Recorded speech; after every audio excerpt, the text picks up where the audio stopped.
The summer of 1997 felt slow and warm in Willow Run. The kind of heat that made the air sit still and made people move in small, careful ways. Hollow Lake lay like a wide dark mirror at the edge of town. Pines hugged the shore and kept the water shaded in long, green shadows. The lake was the place everyone knew. People fished from dawn, kids dove off the dock in the afternoon, and by night the water held a soft hush. Families kept cabins there for summers. Neighbors waved from porches. Life had a steady rhythm. That July, 7 cousins arrived for a week at the lake. They came from 3 branches of one family. Some drove from nearby towns, others came from farther away, bringing overnight bags and laughter. They called themselves the 7 when they were together. That name felt like a secret. The cousins fit together like pieces of an old puzzle. There was Ellie, who drew tiny pictures in the margins of her notebooks. There was Troy, who told jokes and could make anyone laugh. There was Hank, who knew how to fix a car and loved the smell of motor oil. There was Sarah, who kept a small leather journal and wrote small things no one else saw. There was Lyle, who liked to walk alone into the woods. There was June, the shy youngest, who watched and learned. And there was Daniel, the oldest, who looked after the others even when he was only a few years older. Their parents camped on the west shore. The family had an old boathouse with peeling paint and a sagging dock. It had belonged to the family for years. The cousins had grown up there. They ran along the same planks, jumped the same ropes, and kept the same secrets. That night they planned to sleep in the boathouse. It had been a dare some summers back, a way to feel brave and to claim the night as theirs. The adults built a fire on the shore and left blankets on the dock. They laughed softly, drank dark coffee, and watched the flames lick the logs. The town seemed far away. The moon was thin. Stars blinked clear. The cousins moved like a single small wave around the bonfire. They told stories about school and about the small fights that cousins have. They dared the shy ones to walk the narrow path to the island, a small patch of land in the lake that was mostly a rumor and a brave thing. The island had a single crooked tree and an old stone that made the kids feel they owned a secret place. When the adults turned their faces to the fire and the talk shifted to work and bills, the 7 slipped away, carrying flashlights and the kind of courage that belongs to youth. They returned later, damp and full of stories, and decided to sleep in the boathouse. Someone had left the back door unlocked for them. They settled on the old wooden floor, rolled out sleeping bags, and fell asleep to the lake's small noises. The adults in the camp said good night and expected the cousins to be safe inside the boathouse. The night held them like a promise. Morning came with a soft light. A gull called on the water. But the cousins were not there. Blankets lay where they had been. Footprints led to the dock and then stopped. A canoe at the end of the dock rocked slowly in the shallow water. A small pile of sandals sat where they had been taken off. A flashlight lay on the floor, still warm from a battery that had been recently used. Parents came over, thinking the cousins had wandered to a friend's house. They called out names into the trees. The sound felt too small. After a few minutes, they ran back to the camp and made a phone call. The town's volunteer search team gathered like a sudden storm. People who had lived beside each other for years put on boots and coats and walked into a place that suddenly felt foreign. The first hours were a blur of hope. Searchers checked every hollow and every clump of brush. Dogs sniffed the shoreline. Divers moved in the water with slow, practiced motions. A group of teenagers who had been at a nearby cabin hurried over with flashlights. The sheriff's deputies drew a line around the boathouse and wrote down what was found. Local TV reporters pulled into the gravel lot, setting up cameras with polite, quick questions. For a small town unused to the kind of trouble that brings cameras, this felt like the first sharp crack. At first the sheriff thought the cousins had run off on a dare or had gone to a party. That thought lasted less than a day. No calls came in. No one at friends' houses had seen them. Relatives began to grow quiet in a way that filled a room. The parents stood on the dock and watched the lake as if it might cough the children back up, like a fish dropped from a net. When the search teams worked through the morning and then through noon, every minute that passed added weight to the fear. People in Willow Run tried to remember small details. Who had been with the cousins at the fire? Had anyone heard a car on the dirt road past midnight? A neighbor said he thought he had seen a light on the island that night after the fire, a small point of glow that could have been another flashlight. Someone else remembered a pickup truck that drove slowly by the lake road the week before and said it felt like it had been looking. The stories did not match at first. Memory can be a thin thing. The sheriff wrote down every version and passed them to the county investigators. Searches grew larger. State police came in and added divers and an underwater camera. A helicopter circled the lake and showed the boathouse from above on a grainy screen. Volunteers brought hot soup and sandwiches to the teams working on wet, mosquito-bitten skin. The town's churches opened their doors. People who had never been close to the families sat in pews and prayed for fingers that might move or for voices that might call. Children who were not part of the family asked adults simple, terrible questions: where are they? Why are they gone? As hours became a day and a day became a week, the town felt the shape of the absence. School began for some and still others could not force themselves to sit in class. Parents refused to leave the lake. They slept in cars, on bare boards, in restless piles of blankets. Candlelight vigils started at night at the dock. Neighbors brought chairs and held hands while someone read aloud each cousin's name. On television, a local news anchor read the names into the camera and then looked down so the families would not have to see the faces of strangers. The investigators found some small things. A torn page from a journal lay in the boathouse corner, a sentence half visible about the island. An old photograph of the cousins at the dock showed them smiling. Someone had cut the corner of that photograph away. A canoe paddle was missing a strip of paint that a searcher later found stuck under a bush near the water. But nothing answered the big question: where had the cousins gone? Rumors ran like fish in the wake of a boat. In a small town, rumors can grow into truths until formal investigation pulls them back like a net. Some people said the cousins had left of their own will. Others whispered an accident. A few said something worse. The sheriff's office had to stand against the rush of talk and keep to the slow, steady work of asking, recording, and searching. Yet the families felt the world narrowing around them. The parents, who had once sent children off to play, now stood at the dock in the same spot for hours, hoping to see small movement on the water. The first week passed and a delicate, painful thing settled in the town: the realization that the lake had swallowed something and had not yet given it back. The search slowed in time but not in spirit. Volunteers came and went. Some left in tears. Others found ways to help, cooking for the families, cleaning cabins, keeping an eye on small things that otherwise would have fallen through the cracks. The sheriff's office called in more help from the state. They began to log every tip, no matter how small. Each new note, each photograph, each worn shoe found on some distant sandbar became a possible path toward an answer.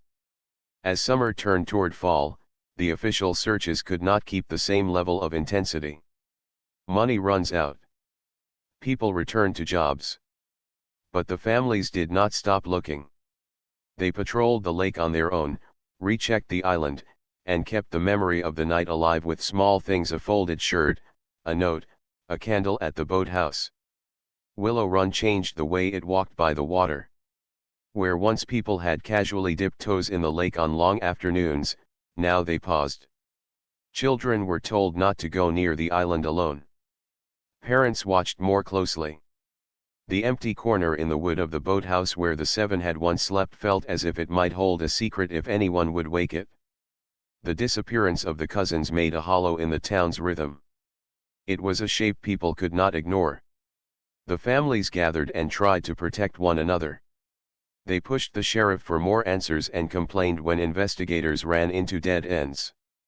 They learned a new language of lists and appointments and legal papers. They learned patience, and they learned to be very loud when the world tried to forget them. The summer that had been meant for swimming and stories turned into the kind of long year where each day asked for a new sort of courage. The lake kept its quiet. The town kept its watch.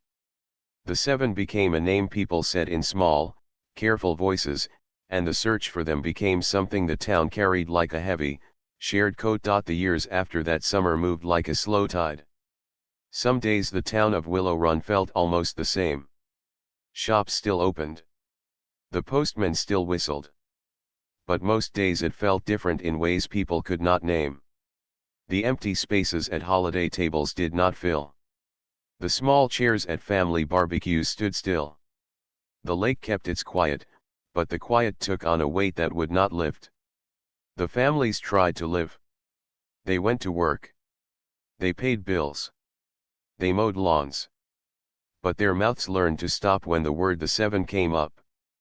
People in Willow Run began to speak carefully, as if a careless sentence could break something fragile.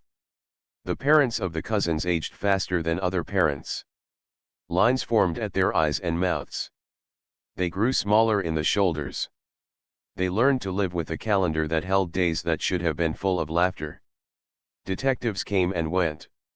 The sheriff who had worked the first searches retired. Young officers took his place. Some who worked the case later had seen many things in their careers and wanted to help. Others felt the slow drip of cold cases wear them down. The file on the seven grew fat with typed pages and handwritten notes.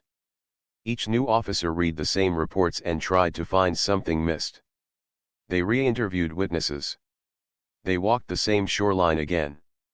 In one of those interviews a neighbor confessed he had been too frightened to speak plainly when the cousins first went missing. That single truth opened another small door, but it did not lead to the whole house. Time brought small tools that once did not exist. Crime labs learned how to examine tiny threads and faded photographs. Digital storage made old records easier to find. Still, the case often sat on a shelf. Money ran out for searches. People moved away. The sheriff's office had other calls. A new burglary or a new fight sometimes took the same officers away from the lake. For the families, those days felt like being left on a shore while the town went about other lives. Mariah learned to refuse that fading. She was 19 when the cousins disappeared. She kept the scrapbooks and the small things that no report could explain. Her fingers could find the corner of a Polaroid and tell which cousin had held the camera. She could name the handwriting of a note that meant the world to her family. Years passed and Mariah did not stop reading every new report, every new page, every new rumor. She took a job at the county library because the job let her learn how to search records. She learned to use microfilm and digital archives and the odd tricks of librarians who keep old secrets organized. She kept writing letters. Not the short, angry letters that sometimes come from people who feel lost. Her letters were patient and careful. She wrote to state investigators. She wrote to retired detectives who had once shown interest. She wrote to crime writers who had covered cold cases. Sometimes she received a polite answer that said they could not help. Sometimes someone called back and said they had an idea worth checking. Each small reply felt like a match struck in a damp night. The town's memory of that summer grew in odd ways.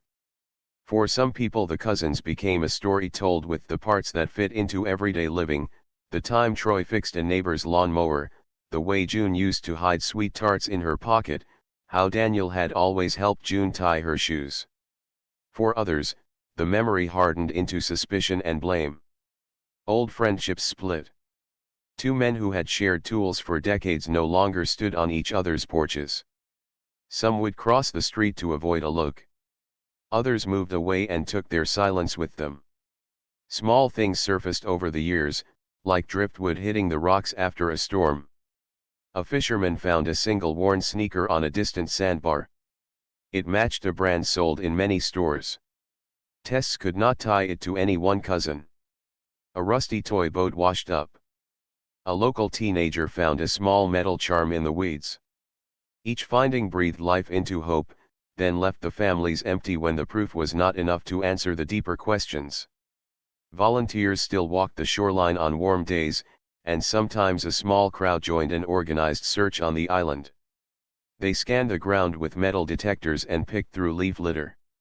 They called out to each other across the trees like people at a small, careful ritual.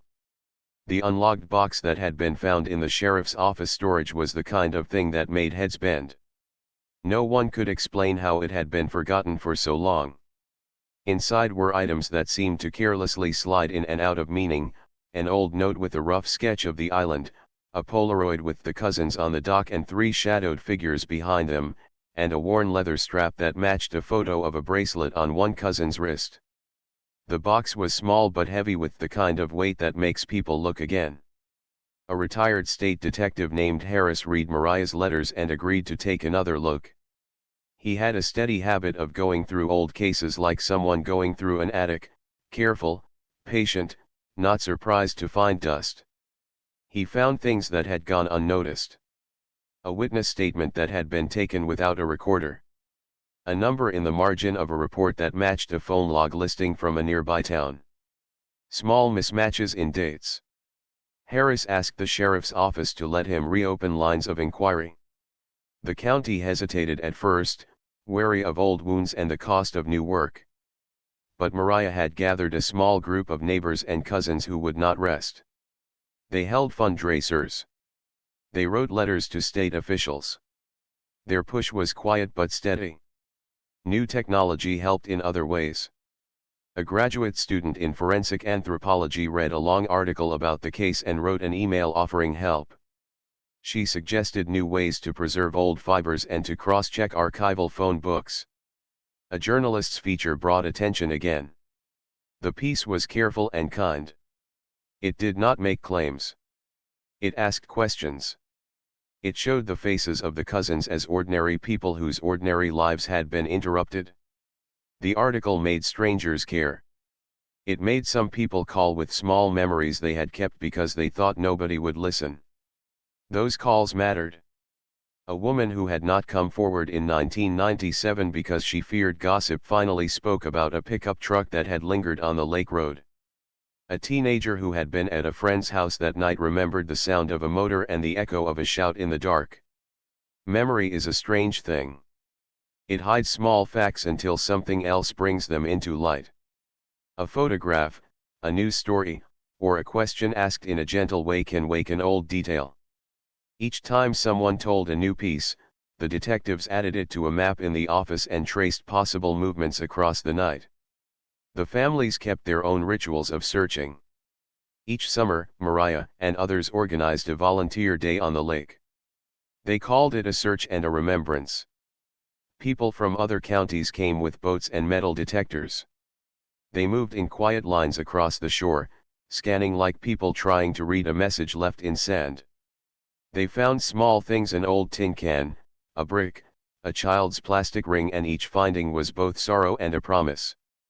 People who had felt alone in their grief now stood shoulder to shoulder and gave each other the strength to keep looking. As the years folded into each other, the town changed in other ways too. New stores opened on the main road. Teenagers grew up and some left to study in other states. Some came back to Willow Run to care for aging parents. The lake drew new families who did not know the long history. For them, the island was a place to explore. But for those who remembered, the island and the boathouse were places of careful steps. Parents taught their children to respect the water and to never go alone at night. Even after a decade, the case could not be called closed. Yet the small signs of movement mattered. The sheriff's office agreed to digitize old phone logs. A map corner found in the unlocked box was compared to current maps. The Polaroid was scanned and enhanced. The texture of the paper and the grain of the image became a testable thing. When an anonymous caller mentioned that a local man had left town suddenly the fall after the disappearances, the detectives wrote the name down and began to trace his path. In quiet moments, Mariah took the scrapbooks down and read the cousin's notes out loud to herself. She read Troy's jokes and the careful lines of Sarah's small entries. She folded each paper with respect and put it back. She learned to live with a certain kind of grief that did not need to be loud. But she also learned to be loud when it mattered. She learned to knock on the right doors, to find retired officers who had kept the same facts in their heads all these years, and to hold other families when they wept. The town learned too. Willow Run did not forget how to be gentle, but it learned that silence can hide wrong things. People who had once stayed silent for fear of causing trouble began to speak. Old secrets showed small cracks. The case moved forward not because of one great act but because of many small ones: letters sent, files reread, photographs scanned, memories shared. Hope in Willow Run became a slow, careful thing. It was not the bright hope of a single day. It was the steady kind that keeps a candle alive by sheltering it from the wind. A new kind of attention came to Willow Run 25 years after the cousins vanished. It arrived not as a shout but as a careful knock. A young federal investigator named Agent Cole sat with the old file and read every line as if the words might change if he looked long enough. He liked small facts. He believed small facts could grow into a true picture. The county had sent the dusty box of items found in the sheriff's storage to a special lab because Cole asked. That move felt like a small miracle to the families. For years the box had been a secret sleep of paper and cloth. Now it woke. The lab smelled of metal and clean air. Technicians wore gloves and moved slowly. They unfolded a Polaroid and held it up to a light. The image was soft, like a memory you could almost touch. There on the dock were the seven, laughing together under a thin sky. Behind them, 3 men stood with faces in shadow. The lab used new cameras and software to make small details clearer. A corner of a license plate became visible where before it had been only a blur. The technicians fed that fragment into a national database. The computers gave back a few matches. One name was different from the rest: a man who had worked at the boat rental and who had left town suddenly in the months after the cousins disappeared. The family saw the photo for the first time in a long while. They crowded around a table in the sheriff's office. The Polaroid made things real in a new way. Faces the family had only held in memory now had their places in evidence. The small discovery felt like a key turning in an old lock. The investigator asked for every record he could find on the man. He found old pay stubs folded in a drawer, a short note in a book, and a trace of rent paid at a storage unit. That storage unit had been emptied and its contents sold years ago.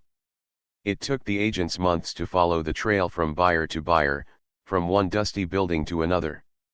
They asked questions in other states and read receipts in tiny handwriting until the chain led them to a box in an out-of-state facility. When the box arrived, the families waited in a small room with cups of coffee gone cold. They watched as agents opened it.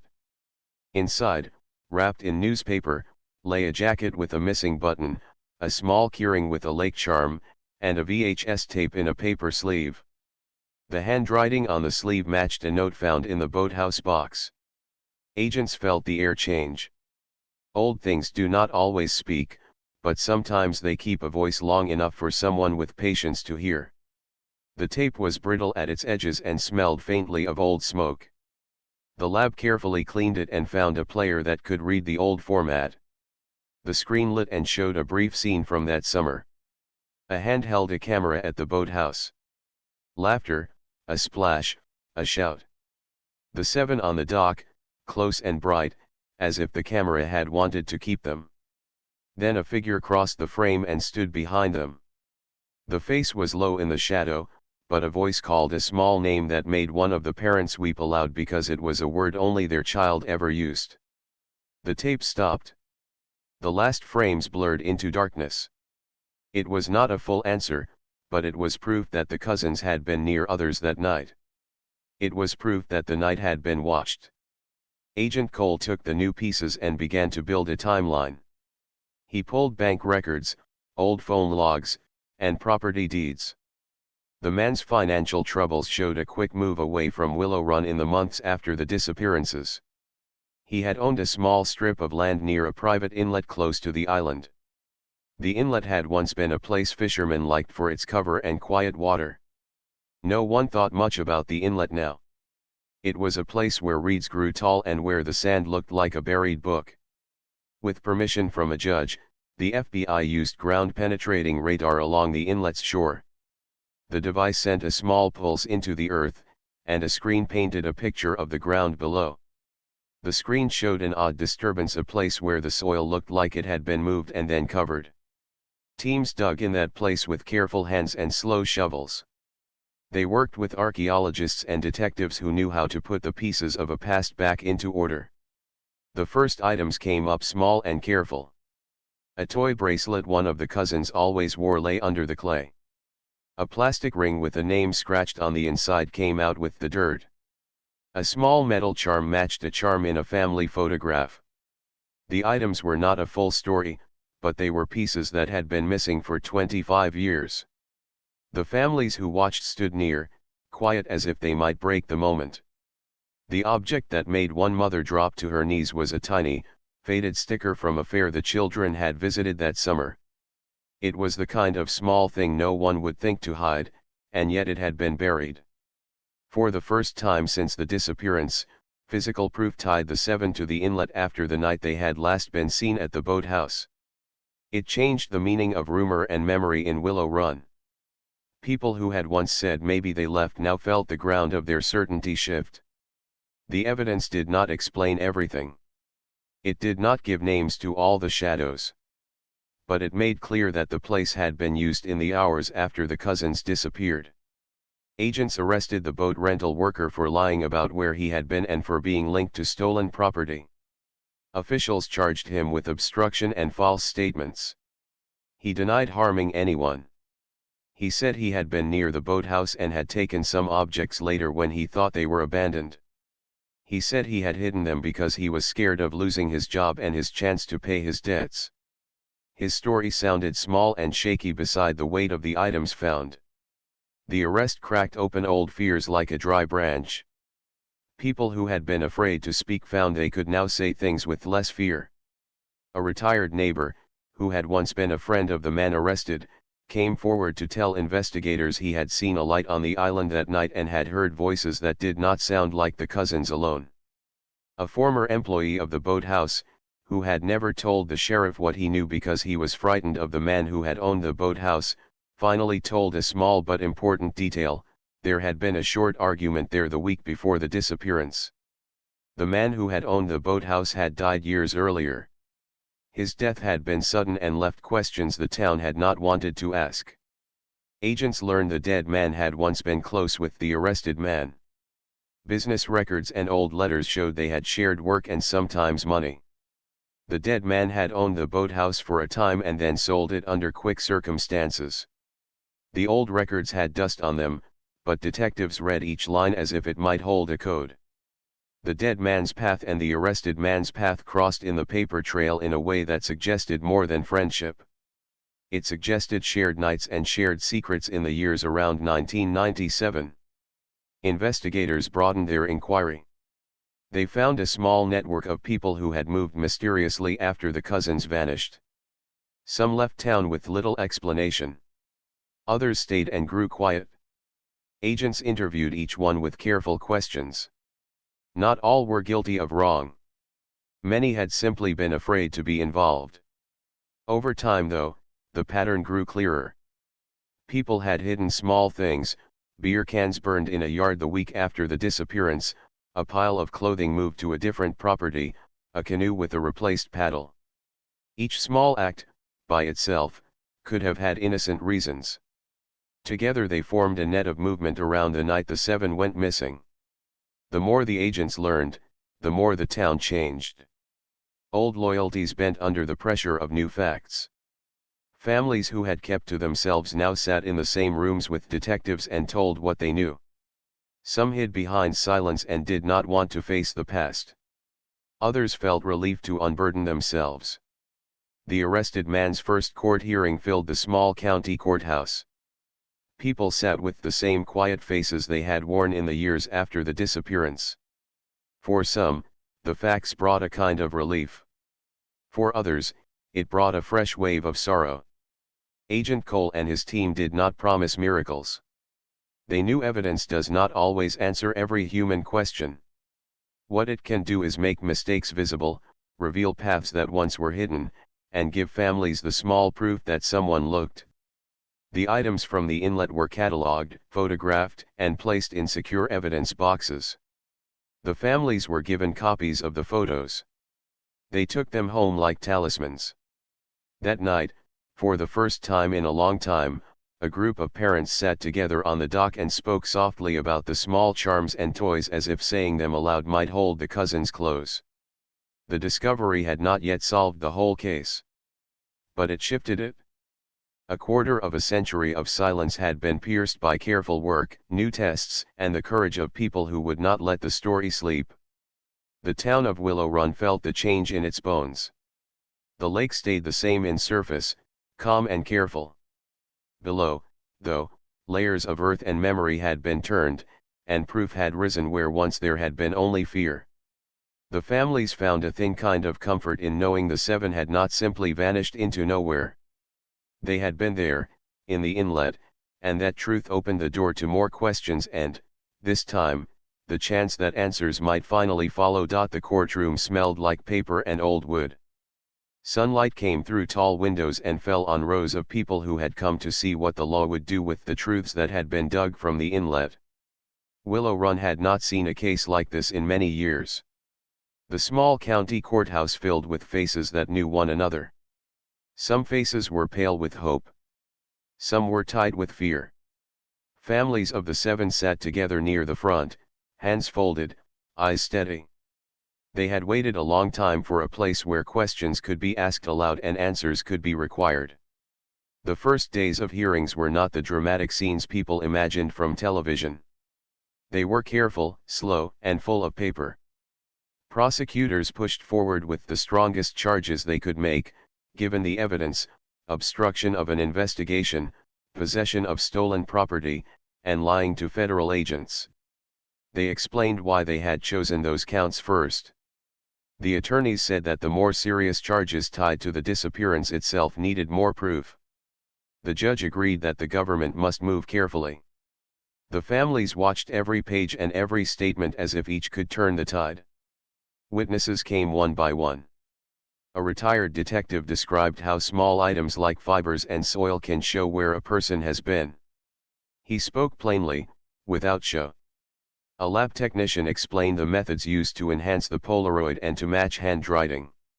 The VHS tape played for everyone in the room. People who had carried the images in their heads for decades now saw the moving pictures in public for the first time. The tape showed the seven on the dock, the figure in the shadow, the soft sound that a family member identified as a pet name. Some in the courtroom covered their mouths. Others looked stoic. The tape was not a whole answer, but it held a truth that could not be unmade. Then came testimony from those who held pieces of the old night in their memory. A neighbor spoke about seeing a light on the island after the bonfire. He had been silent for years, afraid of being dragged into the town's trouble. In the courtroom, he told his story clearly and without flourish. A former boathouse worker, someone who had been quiet for decades, stood and spoke of a short argument he had seen before the cousins went missing. He said he had been afraid to tell the sheriff at the time because of the power of some men in the town. Saying the words in court made his hands shake. He explained how fear had kept him quiet, and how that silence had lived and hardened into guilt. The defense tried to show that memories fade and that small items can be found in many places. They asked tough questions about the chain of custody for evidence and the possibility of mistaken identity in a faded Polaroid. They reminded the jury that reasonable doubt must be real doubt, not the kind that comes from grief. Their job was narrow and clear, to test every claim and to show where the evidence might break. For weeks the lawyers worked like two teams pulling at the same rope. The courtroom filled with legal phrases and careful objections. People outside the room waited and watched news reports and whispered to one another. Then, Slowly, things began to change in ways that surprised even the people who had worked the case the longest. A man who had been involved in the events of that summer stood and said he had lied to investigators years ago. He told the court that he had helped move items at night because he had been afraid of what telling the truth would do to him and his family. He described, in a voice that broke sometimes, how fear had been a strong thing that made him hide and protect others. He did not say he had done everything the families wanted to hear. He said he had made choices he now regretted. His words were not full confessions, but they were new. For the families, those words were a hard kind of mercy. They created a path for others to speak. As the hearings continued, more people came forward. Some admitted to burning clothing the week after the disappearance because they were ashamed of small crimes and did not want to be blamed. Some said they had moved a canoe or a pile of lumber and then never told anyone. These admissions did not explain the whole night, but they revealed a pattern. Many people had seen something or had been part of efforts to hide small objects. That pattern was important. It showed that the night had not been an accident that left no trace. It showed that people had acted to conceal what had happened. Not every testimony was helpful to the prosecution. Some witnesses gave statements that did not match later testimony. Some memories were too thin to use. The defense pointed these moments out. The judge reminded the jury to weigh only the most reliable statements. For the families, the court was a place of both frustration and relief. Frustration because some doors remained closed and because memory is sometimes a brittle thing. Relief because at last, many voices were being recorded in public where they could not be easily denied.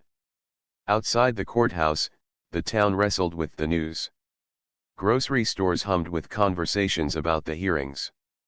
People who had once avoided the families now approached to offer quiet condolences or to say they had hoped for truth. Some friendships did not survive the public unraveling. Men who had once fished together in the evenings now nodded across the lane and kept their distance. Others formed small groups to support the families, bringing coffee to court days and helping with paperwork. The community changed, slowly, the way a river changes a stone. The legal process brought consequences that were both small and large. Several men pleaded guilty to charges connected to hiding evidence and to lying to investigators. They received sentences that included fines and time in custody. The court records showed how their actions had made it harder to find the truth. The judge spoke gently about the damage secret actions can do to a town and to families. For some of the defendants, guilt and shame led to cooperation. They met with investigators in private and described things they had not told the sheriff in 1997. Those private talks added pieces to the puzzle that public testimony had not reached. But law cannot always hold every wrong. Some men were never charged with the most serious crimes. The prosecutors explained that they could not proceed without proof that met the high standard required for a criminal conviction on those counts. That truth was difficult for the families to accept. For them, the court's limits felt like a second loss.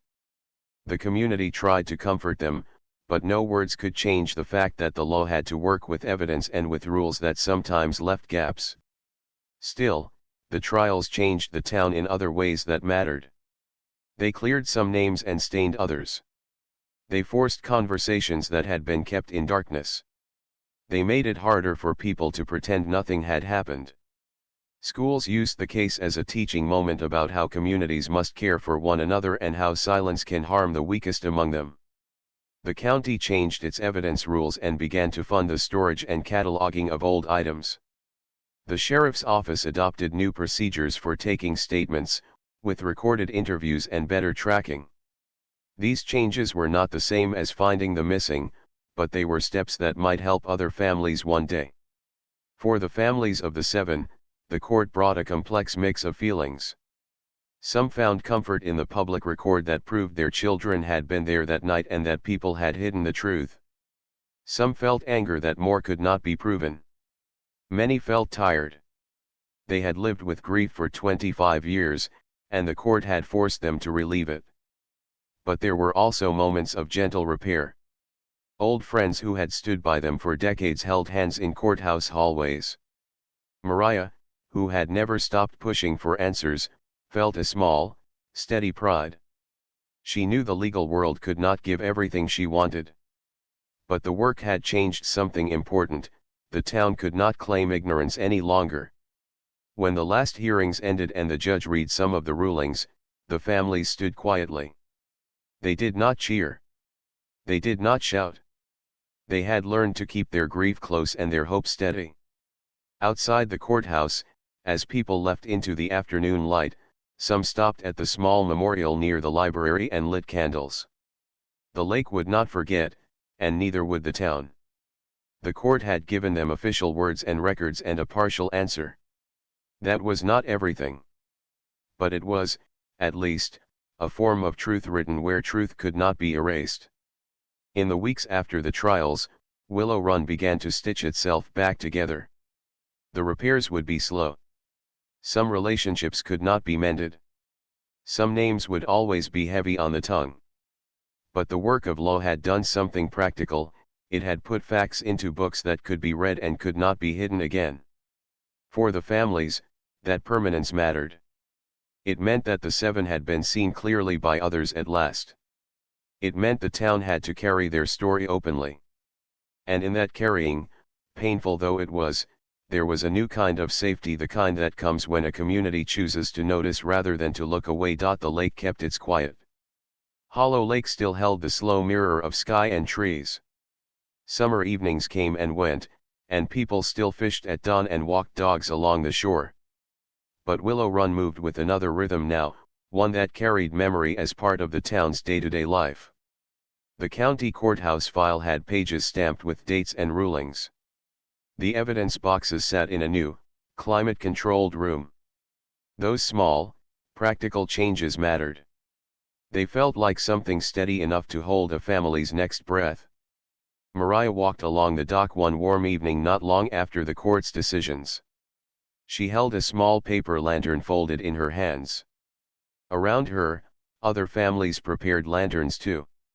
They had learned how to fold the thin paper so it would float and not sink. Children helped, careful with the tiny candles that would go inside. The town had turned the anniversary into a public time, a remembrance, a promise, and a quiet lesson. Boats formed a slow line on the water and people launched their lanterns together. The lights drifted outward like small stars put down gently.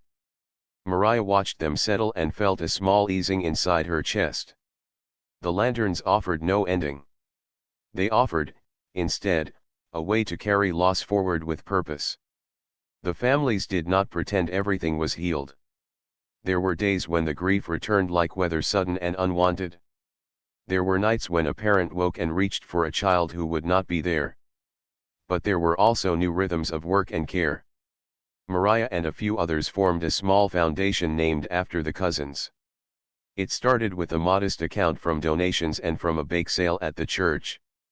The foundation's aim was simple and practical: to help other families who faced the long ache of missing loved ones and to make sure the county had the skills and tools to keep evidence safe and to search with care. The foundation paid to send deputies to training programs. It bought a waterproof camera for the dive team and helped the sheriff's office buy better boxes for evidence storage. It funded an intern from a nearby university who learned how to catalog old case files so nothing would sink back into neglect. For Willow Run, these gestures were both symbolic and useful. They changed how the county handled small things that can matter a lot: how to tag a photograph, how to record an interview so memory does not slip away, how to preserve a toy or a note until science might say more. At the state level, officials took notice of what had happened in Willow Run. A small review of cold case policies led to new rules about keeping evidence and about how long files must be preserved. Grant money appeared for rural counties to improve their equipment. Willow Run lobbied for a hotline for cold cases, a quiet line where someone could call with a small memory and not face the glare of television cameras. The hotline was not a miracle, but it made telling easier for people who had been silent for years. In other towns, families called to say thank you and to ask how to set up similar practices. The work in Willow Run spread, not like a loud banner, but like a practical map. The legal records stayed public. People read them carefully.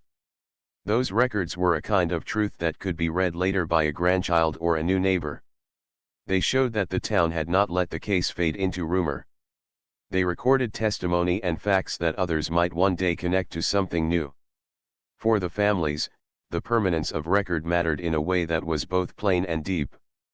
It meant that what their children had been through would not be allowed to disappear with a single forgetting. Willow Run also built small places for memory. Near the library, beside a young oak, people placed a weatherproof plaque with the cousins' names. It was not a grand monument. It was an honest list cut in simple type. Each year on the anniversary, townspeople left small tokens: a toy car, a cluster of wildflowers, a photograph in a plastic sleeve. The memorial became a place for people to go when they needed to speak the names aloud. For children, teachers used the memorial as a place to ask what community means and why telling the truth can be hard, but necessary. Mariah kept working quietly. She became the person other families called for advice. She answered letters and sometimes drove to help another parent who had a question about an old police report. The foundation grew slowly. It published a short booklet about what families should do if someone went missing, how to keep a list of personal items, how to photograph a scene, how to talk to police and to friends in a way that keeps facts clear. The booklet was practical and written in simple steps because Mariah believed that in a small town, small help must be easy to use. The booklet found its way into several sheriff's offices across the state. The legal outcomes had left some open spaces. Not everyone named in the investigations had been charged with the most serious crimes. That truth did not make the family's pain smaller. It made them determined to keep searching, to keep listening. They learned to live with complexity. People who once had been neighbors now passed one another on the road without greeting. That sadness did not vanish with a ruling. But other connections mended. Some former quiet neighbors sat on porches with the families and helped paint fences or fix roofs. The town learned that repair sometimes came in the small, ordinary actions of daily life. New stories grew from the old grief. Young people in Willow Run organized a scholarship in the cousins' memory to help local students study criminal justice or social work. It was a way to change loss into something that taught care. Students who received the scholarship pledged to work with local communities and to treat every small report with the attention and kindness it needs. Those small steps felt like seeds. If a young person from Willow Run became a better detective or a kinder social worker because of what had happened, the future might hold fewer long, empty years for other families.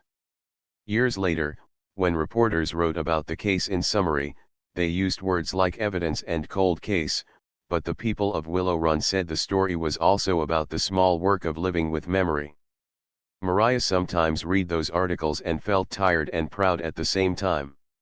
She often thought of the scrapbooks she had kept in her hands since the night the cousins vanished. The books were no longer only private things. They had become tools and reasons for other people to care. Not every question was answered. There were nights when voices rose again in court hearings, and there were silent days when the files on the sheriff's shelf seemed to wait. The families accepted that some things might remain unknown. They made new choices about how to live with that unknown. Some moved away and started new lives in new places. Some stayed and tended the lake and the memorial and the foundation. All of them kept the names alive. On an ordinary evening many summers after the first disappearance, a small group of children walked along the dock where the seven had once slept. They knew the names by heart now. They had been taught, gently, that the lake was a place of beauty and of memory. They walked with lanterns made of paper and with shoes that left new prints in the sand. They set the lanterns on the water and watched as the little lights drifted toward the trees. Someone played a quiet song on a harmonica. Someone else told a small joke about Troy that made a few people laugh through their tears. The lights floated away like promises kept. They did not bring back what had been lost. They did something else. They showed that a community could remember and act. They showed that a family's long wait had changed more than a court record, it had changed how people learned to care for one another. In Willow Run, the lake still reflected the sky.